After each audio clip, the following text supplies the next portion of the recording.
कि हमको एक विकसित भारत बनाना है, जो 2027 का एक संकल्प है, जो रिपोर्ट कहती है, फोर्ब्स की रिपोर्ट करती है कि 2027 तक ऐसा संभव है, जो भारत जिस इकोनॉमी के साथ बढ़ रहा है, हम तीसरी वर्ल्ड की सबसे बड़ी इकोनॉमी हो जाएंगे। उसमें जो ये राइडर है, जिस पद पर सभापति महोदया उन्होंने बोलते हुए किस तरह से अराजकता फैलाने का काम किया, ये मैं आपको बताऊंगा। वो कहते हैं, वो क्या कहते हैं, वो महाभारत को गलत कोट करते हैं, वो रामायण को गलत कोट करते हैं, वो शिव को गलत कोट करते हैं, और उसके बाद वो कहते हैं, ये मैं बोल रहा हूं, मतलब आप ये समझिए, और वो ये कहते हैं कि हम जो है अराजकता फैलाएंगे, तुमको जो करना है करो। मैं अनुराग सिंह ठाकुर साहब ने जो उस दिन बात कही, मैं उससे कंप्लीट सहमत नहीं हूं। मैं अनुराग सिंह ठाकुर जी की तरफ से माफी मांगना चाहता हूं इस सदन में। लेकिन क्यों? इसीलिए कि अनुराग सिंह ठाकुर जी ने जो उनके ऊपर आरोप लगाया जाति का, तो जाति है ही नहीं ना। आप ये समझें कि वो कहते हैं कि जो मैं हूं वो दिखता नहीं, मैं जो दिखता हूं वो मैं नहीं, तो वो साधु है। और इस देश में कहा गया है कि जात न पूछो साधु की, साधु का जाति नहीं पूछना है। और जब साधु का जात नहीं पूछना है तो अनुराग सिंह ठाकुर जी ने गलती कर दी कि उनसे जात पूछ लिया। लेकिन मैं आपके माध्यम से कांग्रेस पार्टी और सारे अपोजिशन से जवाब पूछना चाहता हूं कि आप ये बताइए कि इस देश में कई एक ऐसे लोग हैं जिनको की धर्म में आस्था नहीं, कई एक ऐसे लोग हैं जिनको जाति में आस्था नहीं है। वो अपना किस तरह से जातिगत जनगणना करेंगे?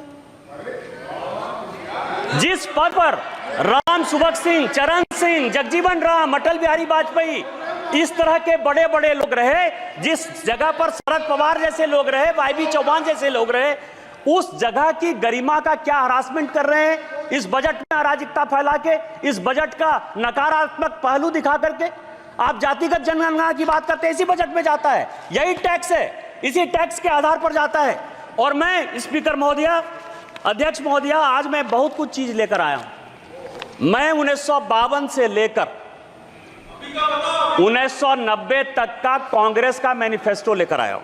आप यदि कहेंगे तो मैं लेकर दूंगा 1952, क्योंकि उस दिन जो वित्त मंत्री जी ने कहा कि नेहरू ने यह कह दिया, राजीव गांधी ने आलोक मेहता को यह इंटरव्यू दे दिया, तो ये तो इंडिविजुअल कह सकते हैं कि राजीव गांधी का वो अलग से विषय था, राजीव गांधी का पार्टी से कोई लेना देना नहीं था, या नेहरू जी का पार्टी से लेना देना नहीं था। लेकिन जो कांग्रेस मैनिफेस्टो, क्योंकि बार बार ये कह रहे हैं कि कई एक चीजें हमने कांग्रेस के न्याय पत्र से लिया, तो कांग्रेस के न्याय पत्र से लिया, तो ये पूरा का पूरा जो मैनिफेस्टो है 1952 से लेके 1990 तक पूरा असेसमेंट किया। इसमें आपको आश्चर्य होगा सभापति महोदया कि पूरे के पूरे मैनिफेस्टो में 52 में, 57 में, 62 में, 69 में, 71 में, 77 में, 80 में, 84 में, 89 में और 91 में, ये सभी मैनिफेस्टो में इन्होंने कहा कि हम ओबीसी रिजर्वेशन के खिलाफ। आप ओबीसी की बात करते हो, मध्य प्रदेश में आज तक कांग्रेस ने एक ओबीसी को चीफ मिनिस्टर नहीं बनाया। उत्तर प्रदेश में कांग्रेस ने आज तक ओबीसी को चीफ मिनिस्टर नहीं बनाया। बिहार में दरोगा राय जी को छोड़कर किसी एक को ओबीसी चीफ मिनिस्टर नहीं बनाया। और जब जब ओबीसी की बात आई, यदि दरोगा राय ने रिजर्वेशन दिया तो उसको आपने अलग किया। 77 में जब चरण सिंह रिजर्वेशन देना चाहते थे, आपने उसकी सरकार गिरा दी। आपने 89 में बीपी सिंह की सरकार गिरा के चंद्रशेखर का आपने सरकार बना दिया। और जब गुजराल साहब ओबीसी जनगणना कराना चाहते थे तो आपने 97 में उसकी सरकार बना दी। आप प्रधानमंत्री जी के दिए हुए पिच पर खेल रहे हो।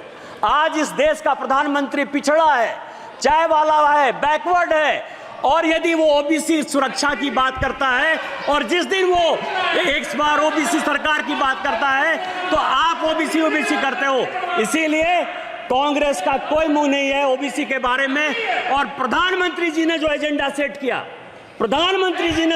सेट किया, कृष्ण की तरह चारों तरफ आप बिलबिला रहे हो और सारी ऑपोजिशन की पॉलिटिकल पार्टी कौरव की तरह प्रधानमंत्री के एजेंडे पर ओबीसी ओबीसी चिल्ला रही है और ओबीसी का कोई कल्याण यदि होगा, यदि आप में ताकत है, यदि आप में ताकत है तो 2011 में ओबीसी रिजर्वेशन जो कराया वो क्यों नहीं इंप्लीमेंट हो पाया? यदि आप में ताकत है तो कर्नाटक में आपकी सरकार है, पिछले 2 साल से सरकार है, वहां सोशियो इकोनॉमिक रिजर्वेशन हो गया है, उसको क्यों इंप्लीमेंट करवाया? इसलिए नहीं करवाया कि इस्लाम और क्रिश्चियनिटी 2 ऐसे धर्म हैं जो जाति की बात नहीं करते हैं और उसमें 86 जाति क्रिश्चियन की और 56 जाति मुसलमान की, उसको ओबीसी बैक दरवाजे से, पीछे के दरवाजे से आप मुसलमान और क्रिश्चियन को रिजर्वेशन देना चाहते हो ओबीसी में, इसीलिए आपकी हैसियत नहीं है और इसीलिए आप जातिगत जनगणना की बात करते हो। यदि हिम्मत है कांग्रेस को, राहुल गांधी को, तो कर्नाटक में वो ओबीसी रिजर्वेशन करके दिखाए तो मैं मानूं कि इस हाउस में जो आप बात करते हो उस हाउस की बात करते हो।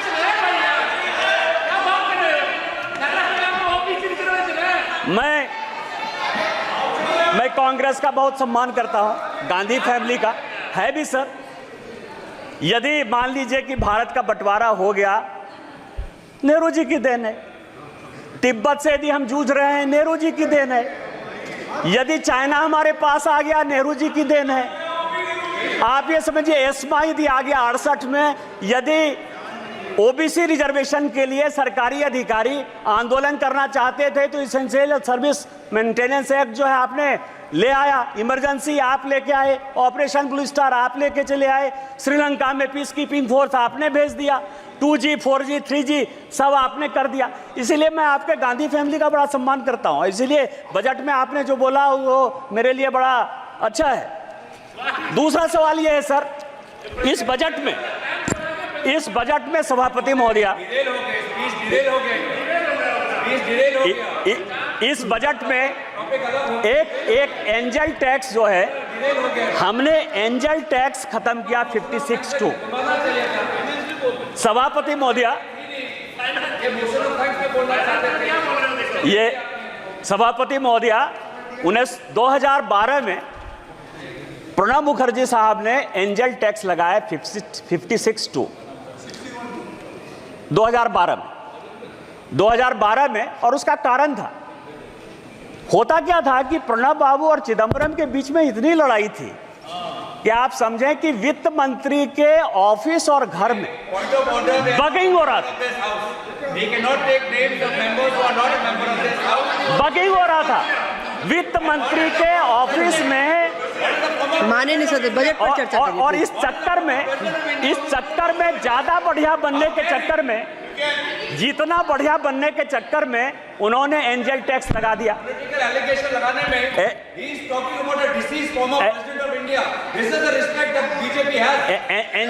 एंजल टैक्स लगा दिया। एंजल टैक्स क्या है? माननीय प्रधानमंत्री जी स्टैंड अप की बात करते हैं, स्टार्टअप की बात करते हैं, लोगों को रोजगार देने की बात करते हैं, और माननीय तोता जो है, तोता महाराज, मतलब लिप्स ऑफ पैरट, नाम नहीं लूंगा सभापति महोदया क्योंकि ये गुस्सा जाएंगे, तो ये जो है कि युवाओं को आज तक, क्योंकि इस पैसे का हमने देखा कि कहां से बजट आता है, कॉरपोरेशन का कितना टैक्स आता है, इनकम टैक्स कितना आता है, जीएसटी कितना आता है, हमारी देनदारी क्या है, उधार क्या है, यह पूरा फाइनेंस बिल का टैक्स स्ट्रक्चर है। और उसमें 8% के आसपास ऐसा पैसा है जो डिफेंस को जाता है। आज तक डिफेंस पर किसी प्रकार की कोई चर्चा इस हाउस में नहीं हुई कि हम इस टैक्स से सेस लेते हैं, सरचार्ज लेते हैं तो डिफेंस में पैसा देते हैं। लेकिन पहली बार मैं देख रहा हूं सारे ऑपोजिशन के लोग अग्निवीर स्कीम के ऊपर जो है लगातार बजट में बोलते रहे, और चूंकि ये एंजल टैक्स लगाया है, युवाओं को ज्यादा से ज्यादा कैसे आगे बढ़ाया जाए, कैसे उसको रोजगार के लिए दिया जाए और उसको एबॉलिश किया है। इसके लिए माननीय वित्त मंत्री जी बधाई के पात्र हैं कि अब ज्यादा से ज्यादा लड़के जो है वो रोजगार में आएंगे। लेकिन मैं इसके तह पर गया तो मैं आपको बताऊं कोई नई बात नहीं है।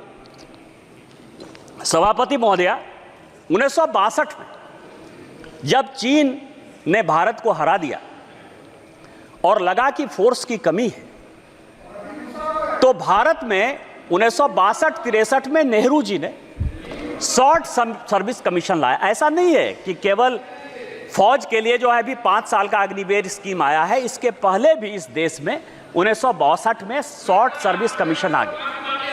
और शॉर्ट सर्विस कमीशन के बारे में मैंने सारे डिबेट पार्लियामेंट के, लोकसभा, आपको मैं बताऊं कि जो अफसर ज्वाइन करते हैं उनकी नौकरी 5 साल से 10 साल होती है और अब वो 14 साल हो गई है। शॉर्ट सर्विस कमीशन में आज तक किसी पॉलिटिकल पार्टी ने लोकसभा या राज्यसभा में या सदन के बाहर कोई क्वेश्चन नहीं किया कि यह शॉर्ट सर्विस कमीशन क्यों होगा। सर्विस तो एक ही है ना। आर्मी में भी जो अफसर के ग्रेड के लोग हैं, एक ग्रेड ऐसा है जो परमानेंट चलता है, दूसरा ग्रेड ऐसा है जो शॉर्ट सर्विस कमीशन में 10 साल के लिए चलता है। किसी पॉलिटिकल पार्टी ने आज तक कोई क्वेश्चन नहीं किया। क्वेश्चन आज हो रहा है, और आज हो रहा है क्यों? करे कोई भरे कोई। मैं आपको बताऊं कि मैं ये 1992-93 का 92-93 का कमिटी ऑफ एस्टीमेट का रिपोर्ट लेकर आया हूं। यहां रिपोर्टें आती हैं, बनती हैं, चली जाती हैं। आपको आश्चर्य होगा सभापति महोदय कि 1966 ये पूरे सदन और पूरे देश को जानने वाली बात है, रिपोर्ट से लेकर आया हूं मैं, कोई भारत सरकार का कोई कागज लेकर नहीं आया। 1966 में इंदिरा जी आर्मी के रिक्रूटमेंट पर सीलिंग लगा दी। ये सबके समय, और ये डिपोजिशन में सेक्रेटरी डिफेंस ने कमिटी ऑफ एस्टीमेट को हेड कांग्रेस पार्टी के मनोरंजन भक्त कर रहे थे, मैं नहीं कर रहा था। 66 में सीलिंग लग गई। सीलिंग लगने के बाद आप पूरे दुनिया को बताते हो कि हमारे यहां इतनी ही आर्मी रहेगी, इतनी ही नेवी रहेगी, इतनी ही एयरफोर्स रहेगी। आप सीलिंग लगा दो और आप हमको कहो कि अब इसका रिक्रूटमेंट कैसे होगा, आप यदि फोर्स को बढ़ाना चाहोगे। दूसरा, इस सीलिंग के बाद की रिपोर्ट 1975 में और 1989 में 2 रिपोर्ट, 2 कमेटी इन्होंने और बनाई कि आर्मी को यंग कैसे रखा जाए। और मैं आपको बताऊं, छोटा सा उदाहरण यह है कि शॉर्ट सर्विस कमीशन भी जब बनाया गया था, उस शॉर्ट सर्विस कमीशन में भी पूरे यूपीएससी में, राज्य में, सभी जगह रिजर्वेशन दिया गया था। और उसका प्रभाव यह था, सभापति महोदया, मैं आपके माध्यम से गौरव गोगोई को बताना चाहता हूं कि इस देश के जो होम सेक्रेटरी हुए वीके दुग्गल, वो भी एसएसबी के ही रिक्रूटमेंट थे, शॉर्ट सर्विस कमीशन से आए और उसके बाद वो आईएएस बने। आज अग्निवीर पर 75 में कमेटी बनी, 89 में कमेटी बनी, और इन्होंने मैन पावर के लिए एक्सपर्ट कमेटी बनाने के बाद यह कहा कि आपको 5 साल और 7 साल के लिए, 1975 की बात है, ध्यान रखिएगा सभापति महोदया, 1975 से लेके आज तक 2019-20 तक लगभग 40 साल 45 साल तक जो रिपोर्ट है वो गड्ढे में रही, खाते में रही, मैन पावर की कमी रही, ना आर्मी में आदमी रहा, ना नेवी में आदमी रहा, ना रिक्रूटमेंट सबको अच्छा हुआ। आज यदि वो रिपोर्ट आर्मी के कहने पर इंप्लीमेंट हो रही है तो आप युवाओं को